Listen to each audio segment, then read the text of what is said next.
او امن تش په خوله غواړي نور شرخونکي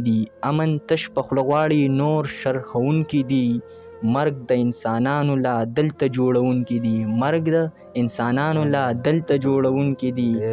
او ټول پښتانه چې راپاسي داسې یو رهبر چرته دی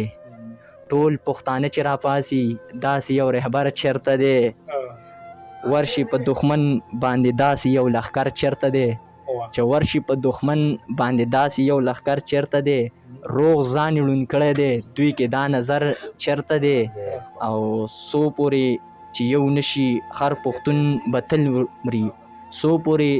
نشي هر پښتون به تل مري زما په خاوره دی یو پښتون په بل وخي او دلته پېښور زما خواته دی کابل وخي.